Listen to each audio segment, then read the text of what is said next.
Imagine this scene. You stand as a battle-tested Roman warrior upon a warship's deck. You have devastated armies and overthrown nations across the known world. Yet today, as you gaze upward at the enemy fortifications looming above you, you observe a solitary rope suspended over the stone ledge. Merely a rope, nothing more. However, the moment you witness it dangling there, you abandon your shield without hesitation. You shriek in terror, you pivot frantically, and crush your own comrades beneath your feet while desperately fleeing. The entire legion descends into complete hysteria and panic. Why does this occur? Because you are currently engaged in Syracuse's siege, the most psychologically devastating military campaign in recorded history.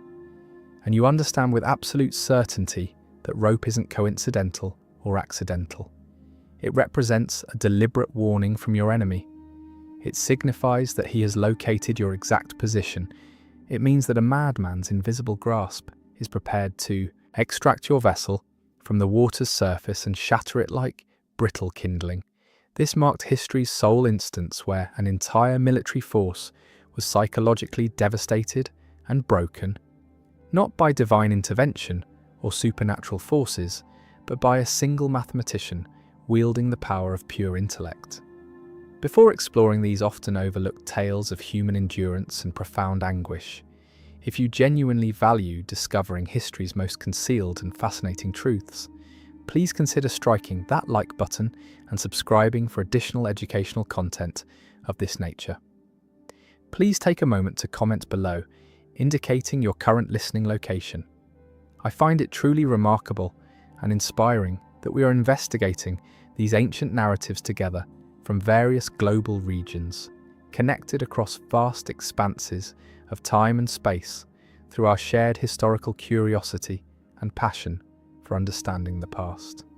The year is 213 BC, and Rome faces absolute desperation on multiple fronts.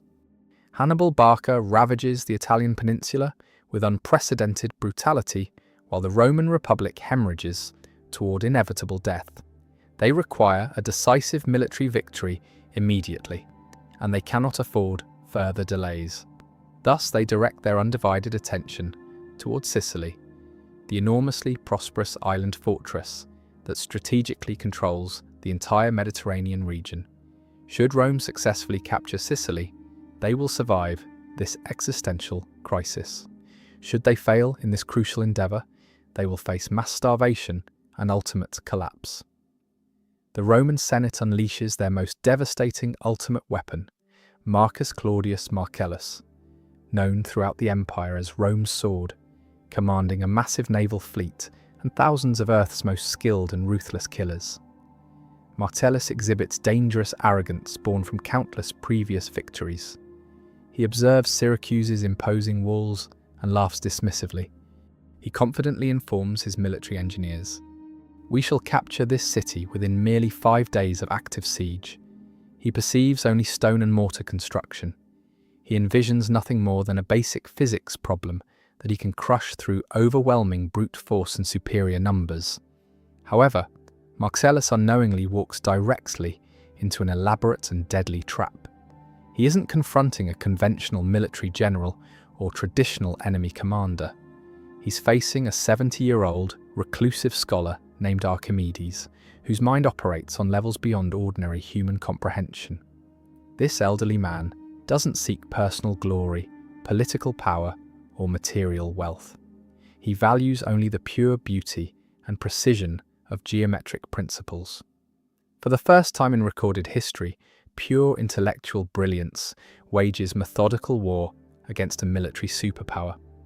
What follows in the coming days isn't a conventional battle between opposing armies.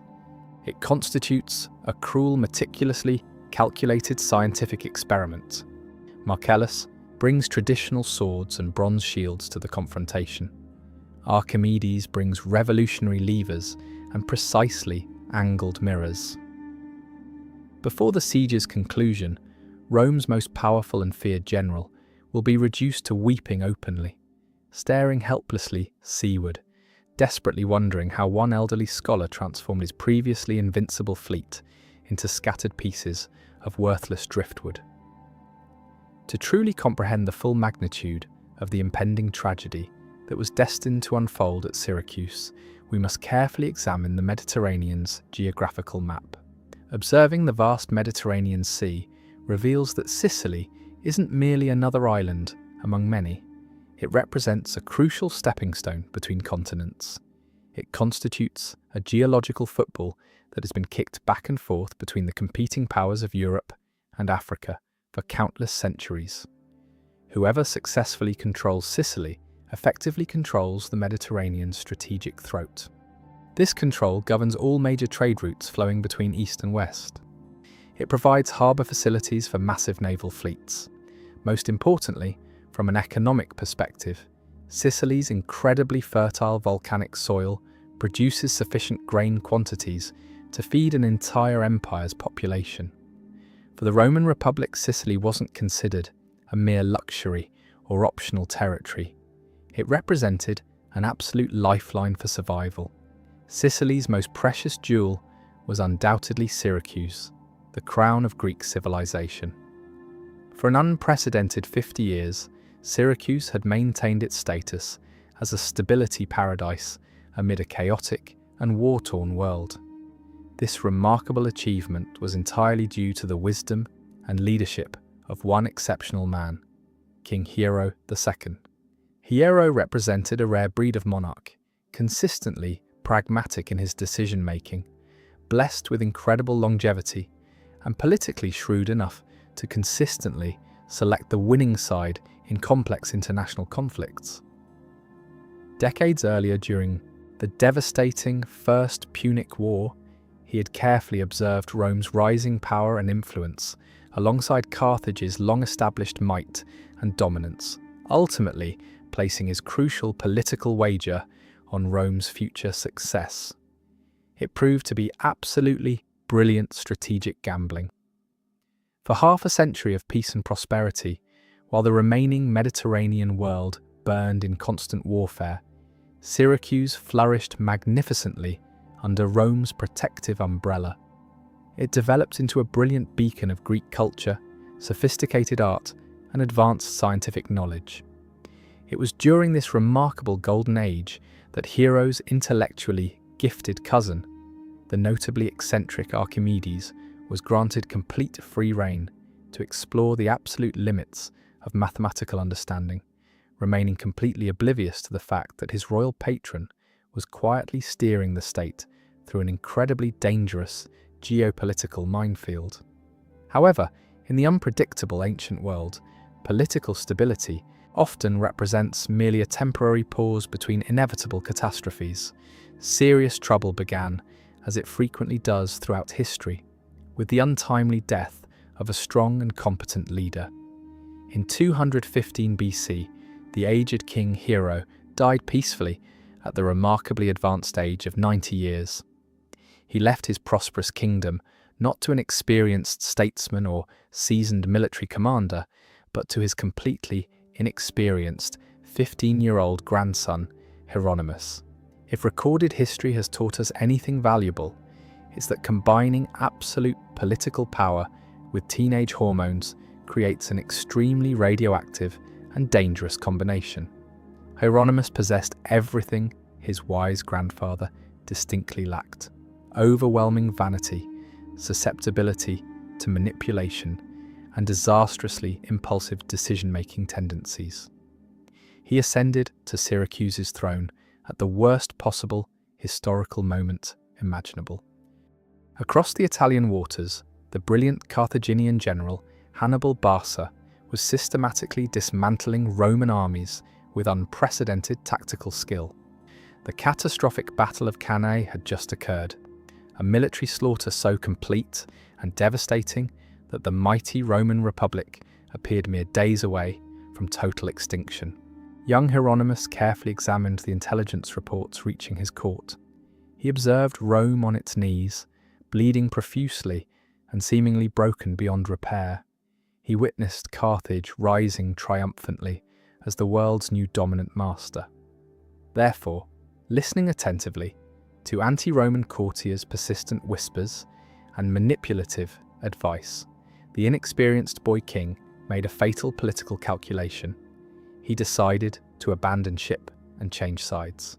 He deliberately broke the 50-year alliance with Rome and pledged Syracuse's complete loyalty to Carthage instead. It was a decision made in youthful arrogance and poor judgment, but the consequences proved immediate and extremely bloody. The established pro-Roman political faction within the city was systematically purged through execution and exile. Syracuse, once Rome's most loyal and trusted friend, had now transformed into a dangerous enemy base, positioned directly on their strategic doorstep.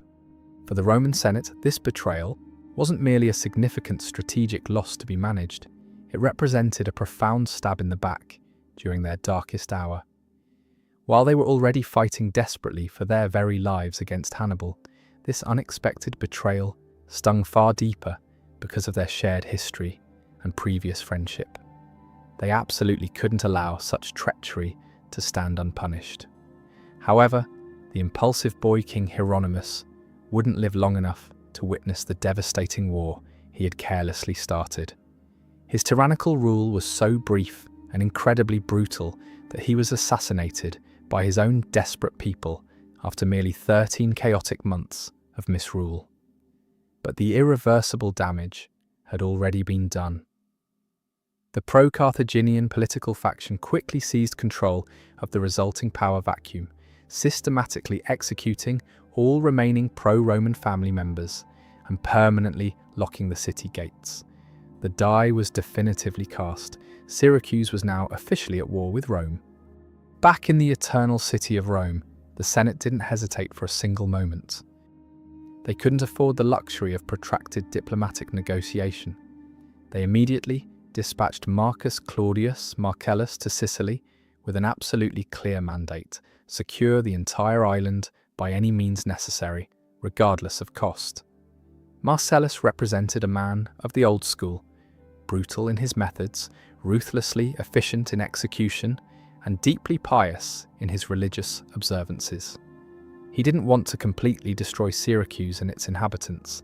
He wanted to systematically plunder its accumulated wealth. He knew the ancient city was filled with priceless Greek art, enormous quantities of gold, and thousands of valuable slaves. He saw this military campaign as a quick cash acquisition opportunity to fund the increasingly desperate war against Hannibal. As Marcellus successfully landed his battle-hardened legions and began the methodical march toward the target city, he confidently expected quick and unconditional surrender. After all, the Syracusans were Greeks by culture, primarily merchants and philosophers rather than professional warriors. He possessed overwhelming numbers. He commanded a powerful naval fleet. He led Second Punic war-hardened veterans who were extremely eager to vent their accumulated frustration on a traitorous city that had betrayed Rome. Marcellus looked up at Syracuse's towering defensive walls and saw only stone construction and engineering. He didn't realize that for several decades King Hero had been persistently pestering his intellectually gifted cousin Archimedes to apply his abstract mathematical theories to practical military defense applications. He didn't understand that these walls weren't just passive walls designed for protection. They were integral components of a sophisticated machine designed for destruction. The historical stage was now completely set for tragedy. The diplomatic representative was dead. The foolish boy king was murdered. The opposing armies were marching toward inevitable confrontation. Syracuse's peaceful golden age was permanently over. The violent Iron Age was about to begin with unprecedented brutality. To understand the sheer absurdity and impossibility of what happens next, we must first properly respect and analyze the enemy force. The military force approaching Syracuse wasn't a ragtag band of undisciplined mercenaries. It represented the ancient world's apex predator, perfectly evolved for conquest. Leading this formidable force was Marcus Claudius Marcellus, a man who was, in every conceivable sense, Roman military aggression personified. In a culture that actively worshipped martial prowess above all other virtues, Marcellus was regarded as a living god among mortals.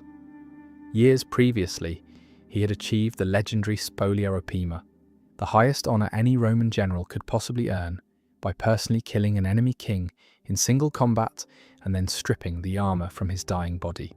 He was brutal beyond measure, deeply pious in his religious convictions, and absolutely relentless in pursuit of victory. He was known throughout the empire as Rome's sword for excellent reason.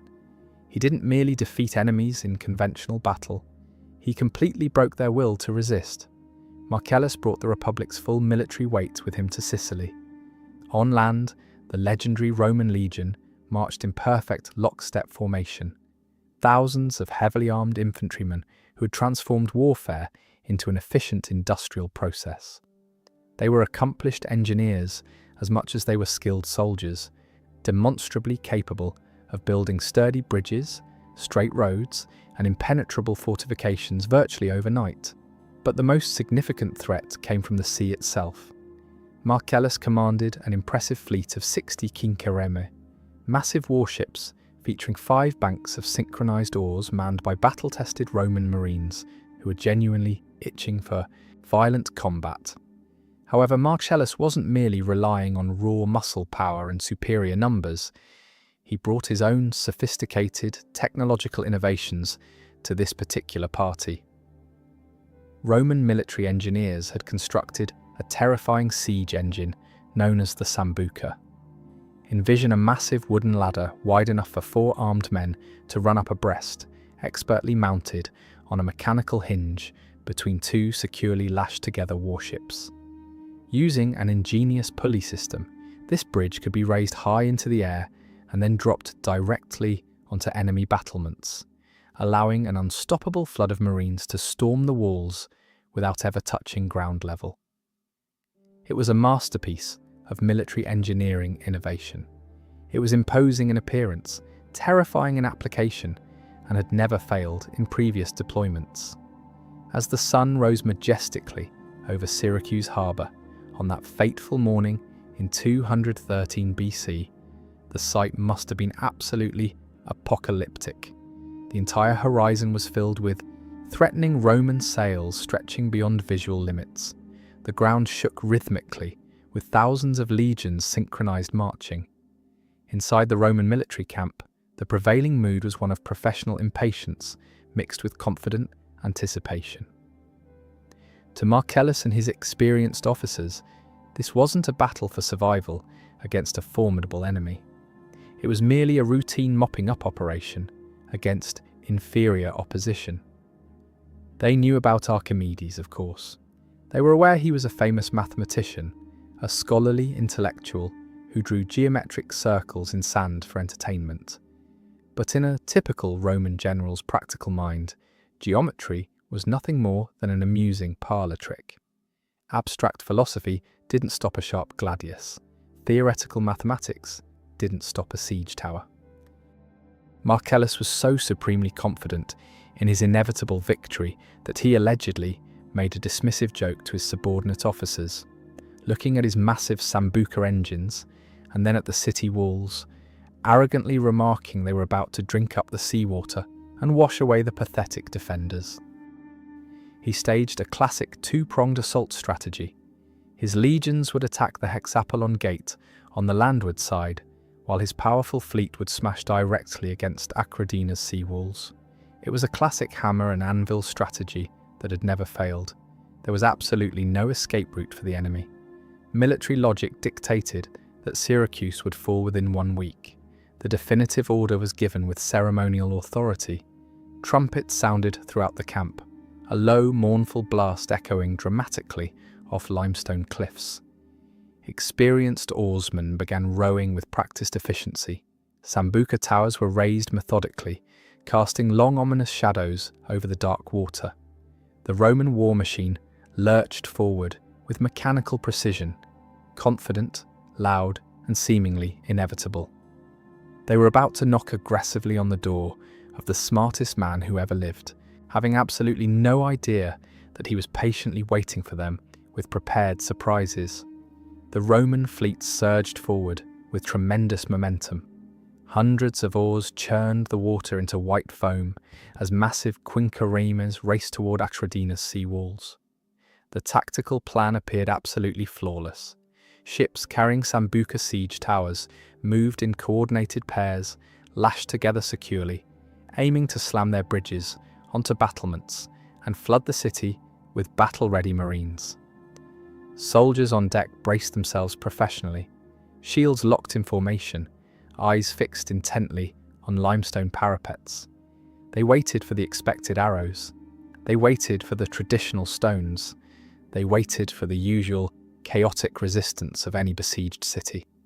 Instead, they were met with something far worse than conventional defense, mechanical precision that defied comprehension. As the ships entered the predetermined kill zone, Syracuse's walls seemed to come supernaturally alive. Massive wooden beams hidden behind fortifications suddenly swung outward on expertly crafted, swiveling axles. They didn't resemble conventional weapons of war. They looked like skeletal arms of some enormous buried titan emerging from the earth. Hanging from these beams' ends were heavy iron grappling hooks, some shaped like enormous eagle talons, others resembling giant tongs. Romans paused in confusion. Bewilderment rippled through their disciplined ranks. What were these strange contraptions? Before the retreat order could even form on a centurion's lips, Archimedes' legendary claw dropped with devastating effect. Operators inside walls released carefully balanced counterweights. Iron talons plunged from the sky with terrifying speed, crashing through Roman ship decks or latching securely onto their prows. The sound was absolutely deafening. The shriek of tearing timber combined with the groan of straining ropes. Then physics took complete control. Inside the city, teams of oxen or groups of men pulled on the massive levers' other ends. Physics is indeed a cruel mistress. The fundamental laws of leverage dictate that small force applied over long distances can literally move mountains. Archimedes had ingeniously turned his city's walls into history's deadliest lever's fulcrum. Slowly, impossibly, Roman ships began rising from the water's surface. Soldiers on deck tumbled backward, helplessly, sliding down tilting floorboards into the churning sea. Quinquereme prows were hoisted straight, uplifting entire vessel front halves completely from water. Ships stood vertical, like caught fish dangling helplessly. Water drained from hulls, and marine terror was absolutely complete. They were no longer fighting a human enemy. They were fighting gravity itself. Then came the devastating drop. Operators inside walls pulled slip knots, claws released their grip. Ships weighing multiple tons smashed back down into water from devastating heights. Impact snapped keels in half with loud cracks. Water rushed in through shattered hulls. Sambuca towers, Roman engineering's pride, shattered into worthless splinters, dragging lashed ships down with them into the depths. The harbour became a graveyard of wood and bodies floating on the surface. Ships that tried staying back at safer distances weren't safe either from Archimedes' innovations. Ancient superweapons of a different kind began raining down systematically from the fortifications. Archimedes had carefully calibrated his catapults to fire stones weighing up to 10 talents, roughly 600 pounds each projectile. But unlike standard catapults used throughout the ancient world, these were remarkably accurate in their targeting. They smashed through decks with devastating force, crushing men and machinery alike with systematic efficiency. It was a calculated massacre rather than random destruction. Marcellus, watching helplessly from his command ship, was stunned into complete silence by the unprecedented display. He saw his previously invincible fleet being picked apart methodically, like toys in a bathtub. He had come expecting to fight a conventional war, but had unknowingly walked into a slaughterhouse operated by a brilliant geometer. The Iron Hand had not just crushed his ships physically, it had crushed the very concept of Roman military superiority and invincibility. If the mechanical claw represented the sea's ultimate nightmare, what happened next constituted the sun's nightmare made manifest. Surviving Roman ships, severely battered and leaking badly, pulled back desperately from the walls to what they desperately hoped was a safe distance. They were presumably out of catapult range, based on conventional calculations. They were definitely out of grappling hook reach. They bobbed uncertainly in the midday heat, exhausted crews trying frantically to make sense of the mechanical massacre they had just survived. But the genius Archimedes wasn't finished with his demonstrations. According to historian Galen and later detailed Byzantine accounts, as the sun reached its highest zenith, a strange and terrifying phenomenon appeared on Syracuse's walls. It wasn't a conventional machine of war. It was blinding, concentrated light that seemed to come from the gods themselves. Legend persistently says that Archimedes had specifically instructed his soldiers to polish their bronze shields to perfect mirror finish. Alternatively, perhaps he had constructed a massive hexagonal mirror surrounded by smaller adjustable plates that could be positioned precisely. He arranged them in precise parabolic curve formation, catching the intense Mediterranean sun and focusing it into a single searing beam of concentrated energy. The story continues that this focused beam was directed systematically at the Roman fleet. At first, the targeted wood began smoking ominously. Then, within mere seconds of exposure, pitch, the flammable tar used to waterproof hulls, bubbled violently and caught fire. Suddenly, the lead ships didn't just burn gradually, they erupted in flames simultaneously. The death ray had struck with devastating effect. Panic ensued throughout the fleet. Romans, already traumatized by giant mechanical claws, now believed the gods themselves were raining fire upon them from heaven. We must pause here for historical analysis. For countless centuries, historians and scientists have argued extensively over whether the burning mirrors were historical fact or elaborate fiction. The concept sounds remarkably similar to modern science fiction concepts. Indeed, contemporary experiments from Mythbusters to MIT students have attempted recreating this ancient solar laser with mixed results.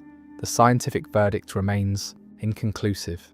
Physics tells us that while it's theoretically possible to ignite wood with properly focused sunlight, accomplishing it on a moving ship bobbing on waves from a significant distance is incredibly difficult. You need a perfect focal point held steady for extended time periods. However, let's examine this not just as physicists, but as military tacticians. Even if Archimedes didn't create a literal laser beam that instantly vaporized ships, imagine the psychological effect of hundreds of polished bronze mirrors reflecting intense midday sun directly into Roman oarsmen's and archers' eyes. It would have been blinding dazzle camouflage that completely disrupted their ability to function. You couldn't see to aim accurately, you couldn't see to steer properly, and if you're a superstitious Roman soldier in 212 BC and you witness blinding, unearthly light, followed by even small fires on deck, you don't stop to calculate focal length or consider scientific explanations. You immediately assume it's divine sorcery. Whether it was literal death ray or sophisticated weapon of mass distraction, the psychological result was identical and devastating. Romans were completely paralyzed by fear and confusion. They couldn't get close to walls without being crushed by mechanical claws. They couldn't stay back without being blinded by mirrors or bombarded by accurate catapults. Rome's sword, the mighty Marcellus, was thoroughly checkmated. He looked at his burning ships and utterly terrified men, finally realizing that frontal assault was absolute suicide. He gave the only order he could under the circumstances: complete retreat. The mighty Roman legion had been comprehensively defeated without a single Syracuse soldier setting foot outside the city gates. It was a humiliation of unprecedented proportions. Marcellus was severely bruised but not permanently beaten. He remained a Roman consul, and Romans traditionally don't surrender just because a few ships get smashed. He realized the sea approach was an obvious death trap, so he systematically turned attention to land-based assault. He ordered his legions to assault the Hexapolon Gate on the city's northern side. His military logic was fundamentally sound. The claws and mirrors were heavy fixed installations facing the harbour exclusively. Surely the genius Archimedes couldn't have fortified the entire land perimeter with the same level of mechanical insanity. Marcellus also knew ancient artillery's traditional weakness from extensive experience. In those days, catapults were fundamentally blunt instruments. They fired projectiles in high fixed arcs. If you stayed far away, you remained in constant danger. But if you charged fast and got close to walls inside the blind spot beneath projectile arc, you should be relatively safe. Catapults would fire harmlessly over your head. It was calculated risk based on conventional wisdom. Marcellus ordered troops to rush walls under darkness cover, sprinting into that presumed safety zone to set up scaling ladders. But Archimedes had anticipated this traditional tactic as well. He hadn't just built oversized guns for long-range combat, he had completely redesigned ballistics concepts from fundamental principles.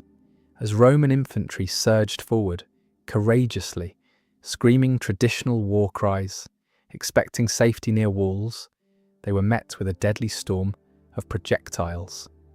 Archimedes had constructed an ingenious tiered defense system. On high towers, massive catapults pounded distant ranks effectively. But as Romans got closer, they didn't enter any safe zone as expected.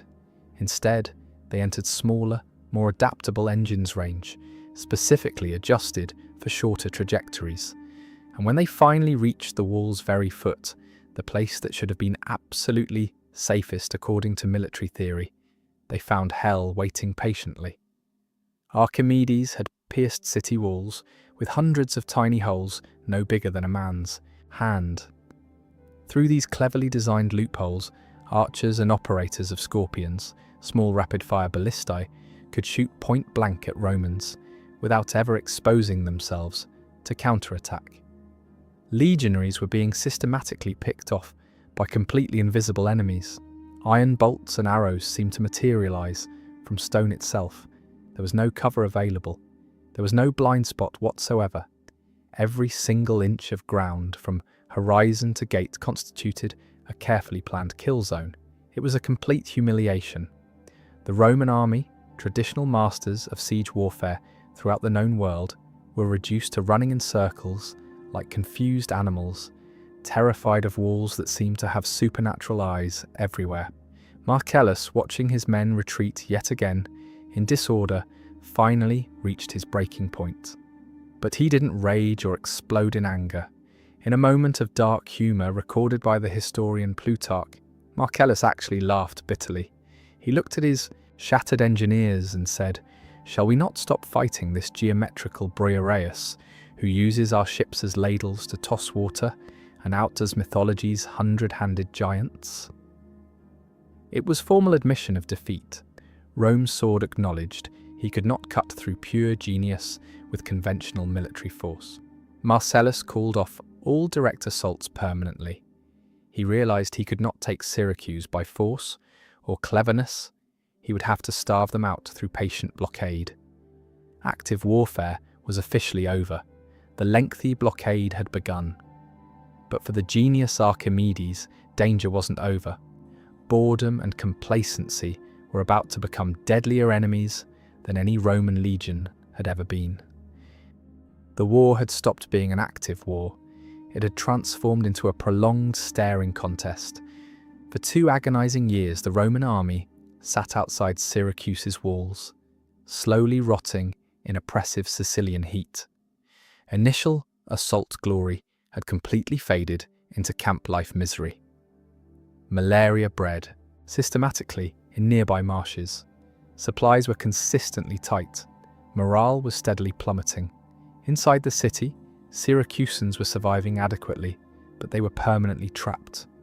The blockade represented slow strangulation, but thanks to stored grain and seemingly impenetrable walls, the city felt confident, perhaps dangerously overconfident. They believed they had definitively won. They had the world's smartest man protecting them. They had successfully repelled Earth's greatest army. Hubris, as Greeks well knew from tragic experience, is always tragedy's inevitable prelude. However, Marcellus hadn't given up permanently. He had merely changed tactics systematically. If he couldn't break walls through force, he would study them scientifically. Every day, Roman patrols circled the entire perimeter methodically, looking for cracks, loose stones, sleeping guards. They were searching for what intelligence officers today call zero-day exploits. Ironically, the crucial breakthrough didn't come from battle, but from diplomatic conversation. In 212 BC, a prominent Spartan exile, named Hippocrates, staying temporarily in Syracuse, was captured by Roman ships while attempting to slip through the naval blockade. Syracuse desperately wanted him returned. Rome was willing to negotiate terms. Both sides agreed to meet at a neutral location near Troilus harbour, a city wall section that perched precariously over rocky cliffs. It was considered an extremely low-risk area, so quiet that defenders barely paid any attention to security there. During prolonged negotiations, while diplomats argued extensively over ransoms and treaties, a Roman soldier, some sources say a centurion, others suggest Marcellus personally sent engineers, wasn't listening to the diplomatic words being exchanged. He was examining the wall construction with professional interest. Specifically, he was methodically counting individual bricks. This might sound completely ridiculous to modern observers, but this represents forensic engineering analysis at its finest. The observant Roman noticed that the wall at this specific point near Galliagra Tower was constructed on notably uneven terrain that created structural vulnerabilities. He carefully estimated individual stone block heights with practiced precision. He estimated mortar thickness between them with mathematical accuracy. He multiplied row numbers systematically. Then he performed crucial calculations. He realized something that had escaped everyone else's notice completely. This particular wall section was significantly lower than all others around the perimeter. From the sea approach, imposing cliffs made it appear towering and completely impossible to scale. But from the narrow land strip where they currently stood for negotiations, it was actually quite accessible with proper equipment. More importantly, his precise calculations proved that standard Roman scaling ladders, completely useless against main walls elsewhere, would fit perfectly here for assault purposes. It was a fatal design flaw hidden in plain sight through geographical illusion. Syracusans had grown dangerously complacent because of difficult terrain, assuming imposing cliffs provided adequate defense by themselves. They hadn't bothered building walls significantly higher there because they believed natural barriers were sufficient protection. Romans returned to camp not with any diplomatic treaty, but with precise measurements for assault. Marcellus listened carefully to the detailed report. Rome's sword finally had a viable target for attack, but he couldn't simply attack immediately. Archimedes' defensive machines would still tear them apart systematically if they were detected approaching. He needed a major distraction. He needed the entire city looking the other way during the assault.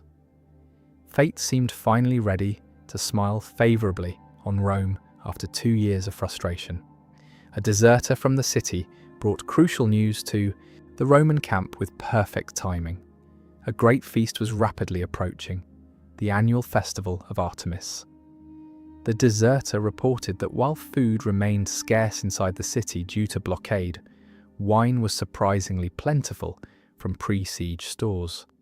For 3 consecutive days, the entire Syracuse, soldiers and civilians alike, would be drinking heavily, dancing wildly, and celebrating their protective goddess with unprecedented enthusiasm. They would be completely drunk. They would be extremely loud. Most importantly, from a tactical perspective, they would be totally distracted from military duties. Marcellus examined his specially measured scaling ladders with satisfaction. He studied the calendar with tactical precision. Mathematical calculations had been completed accurately. The assault date was definitively set. Archimedes' mechanical genius had held the city gates shut securely for 2 full years of siege. But drunk century carelessness was about to unlock them permanently. The greatest mind in history was about to be undone by wine and celebration. Night fell ominously over Syracuse. It was a night dedicated to Artemis, goddess of the hunt. But inside the city, the only thing being hunted systematically was complete oblivion through alcohol. After 2 years of siege conditions, rationing, and constant fear, Syracuse's people had finally snapped psychologically. Built-up tension had to be released somehow. When wine casks were opened ceremonially for the festival, the city didn't just drink moderately, it drowned itself completely in alcohol. Streets, usually patrolled by disciplined guards, were now filled with music, laughter, and staggering soldiers. Watchtowers, the city's crucial eyes, grew heavy and shut completely. Even sentries on critical northern walls, believing themselves safe behind Archimedes' Genius and sheer cliffs, abandoned posts entirely or fell asleep in drunken stupors. They felt absolutely invincible. They had forgotten they were at war with Rome. Outside the walls, in pitch-black darkness, there was no music whatsoever. There were only wave sounds and suppressed breathing of 1,000 hand-picked men. Marcellus had selected his absolute best soldiers, legion elite troops. These weren't just ordinary soldiers. They were specialized scalers, men with steel nerves and cat agility. They carried swords, shields, and specially measured ladders constructed in secret based on brick counts from reconnaissance. They approached the Troglus wall section in complete silence. This was the most dangerous moment of the entire operation. If one man slipped on loose stone, if one piece of armor clanked against rock, if one intoxicated guard happened to glance down from the walls, the alarm would sound throughout the city. And if that alarm was raised, Archimedes' mechanical weapons would awaken from their slumber, and systematic slaughter would begin anew. The first ladder touched stone with barely audible contact. Then the second followed. Romans began their ascent carefully. Picture this terrifying scene. 1,000 men hanging by their fingertips on a cliffside wall, suspended between the black ocean below and the enemy city above them. Above their heads they could hear muffled party sounds drifting from the streets, the very celebration that was saving their lives through distraction. The first legionary reached the parapet successfully. He pulled himself over the edge with practiced stealth. He drew his gladius silently. There was no challenge from defenders. The tower guards were discovered asleep at their posts, surrounded by empty wine flagons. Their throats were slit before they even knew the city had been breached. It wasn't an honourable battle. It was a grim, silent elimination of obstacles. One by one, towers along the northern wall were secured methodically. Romans moved through shadows like ghosts, seizing fortifications from inside out. They didn't light torches that would give away their position. They didn't cheer their success, they simply moved systematically to the next objective, the massive hexapolon gate. This was the main entrance to the city, from the northern approach, a fortress within a fortress. If they could open these gates, the siege would be over permanently. As dawn began breaking over the Mediterranean, painting the sky in shades of violent purple, Syracuse's citizens began slowly waking from their severe hangovers. The celebratory music had finally stopped, but something felt fundamentally wrong. The air carried a different quality. Then came the sound that would haunt survivors forever. It wasn't the sound of roosters crowing or markets opening for business. It was the sound of hundreds of Roman trumpets blaring triumphantly from inside their own city walls. The massive hexapolon gate groaned open with a sound like thunder. Hinges that had been shut tight for 2 full years of siege finally gave way, and through the archway marched the rest of Marcellus's army in perfect formation. The legions poured in like an unstoppable iron flood. Syracuse's citizens stumbled into the streets, rubbing their eyes desperately, only to see their worst nightmare standing in their living rooms. The panic was instantaneous and absolutely complete. The impregnable city, the the fortress of science and learning, the Mediterranean's greatest jewel, had been conquered not by any superweapon or brilliant strategy, but by a simple ladder and several bottles of wine. Thank you for watching. If you enjoyed this deep dive into Syracuse's siege, please check out my other ancient warfare videos. Don't forget to subscribe and ring the bell so you never miss lessons from the past. I want to ask you, do you think the death ray was real, or was it Roman propaganda to explain their fear? Let me know in the comments below.